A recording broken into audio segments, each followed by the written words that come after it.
Hi, good morning, good afternoon, good evening. So we going to a pre-class for Statement of Changes in Equity. I'm Miss Joanne, your Accounting and Finance lecturer. Okay, in short, we call this as SOCE. Alright, otherwise it'll be very wordy along the way. Okay, components inside SOCE. It's good to know what's inside. So in SOCE, it's about equity. So equity, we have three parts: share capital, reserves, and retained earnings. Alright, share capital is the number of shares that is issued by the company to the public in order to raise funds. So the easiest way to count would be number of shares times the share price that is issued. Alright, and sometimes we might need to reduce the share capital when there is a share issue cost involved. There are money involved in issuing the cost, so it has to minus.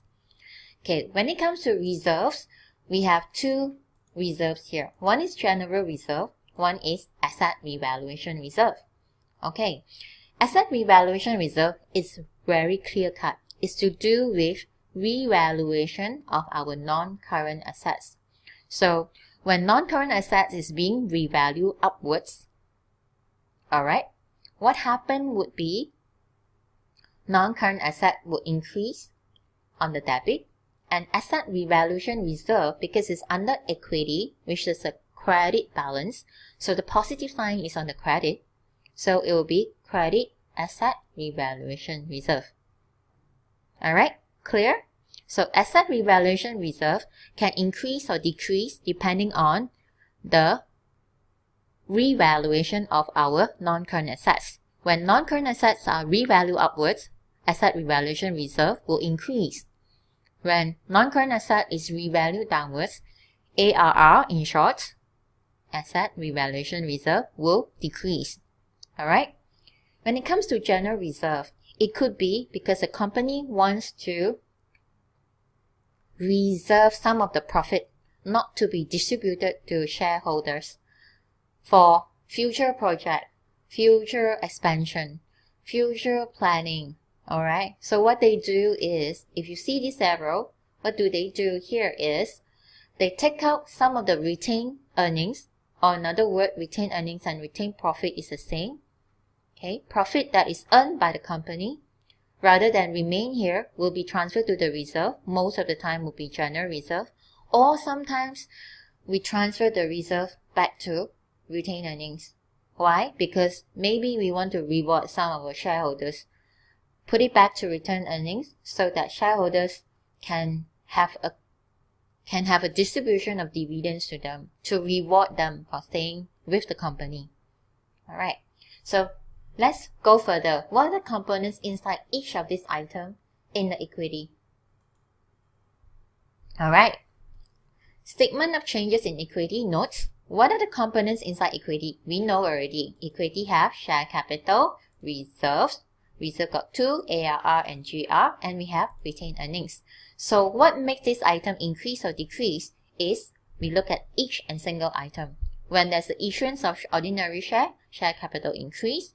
When the issuance of bonus share, share capital increase. However, it has to be very marked distinction to know that when there's the issuance of ordinary share, the money comes from the public. So basically, it will increase the share capital, but it will not reduce any of the equity.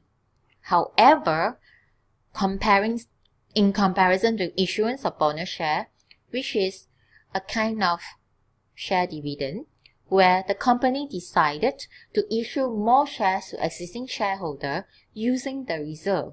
So you will know that when there's an issuance of bonus share, even though share capital increase, that will be a similar value decrease either from ARR or from general reserve. Alright, so that will be the difference. When we issue ordinary share to the public, share capital will increase, money will increase. When we issue bonus share, or a company issue bonus share, the bonus share is a bonus dividend, so it comes from another part of the equity. It can come from ARR, it can come from general reserve. So a positive sign in share capital will have a negative sign in ARR. We have a negative sign in GR.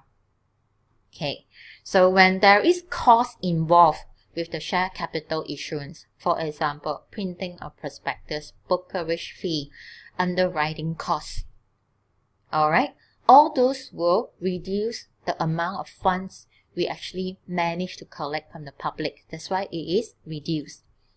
Alright, so next, let's look at ARR. We already told you about earlier. ARR increase when there's a gain on revaluation. ARR reduced when there's a loss or revaluation. Alright, for GR, the amount can come only from retained earnings. So when the retained earnings transfer to GR, that's an increase. Or sometimes we transfer from GR back to retained earnings. That will be a decrease. Alright, retained earnings, last time we call it retained profits. So the things that would increase profit will be, of course, profit. What type of profit? Profit after tax.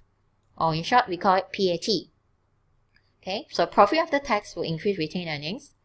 If we transfer to retained earnings, it will, to or from retained earnings, is also increased.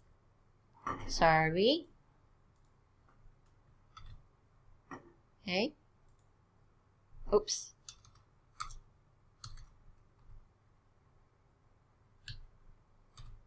Alright. Interim dividend.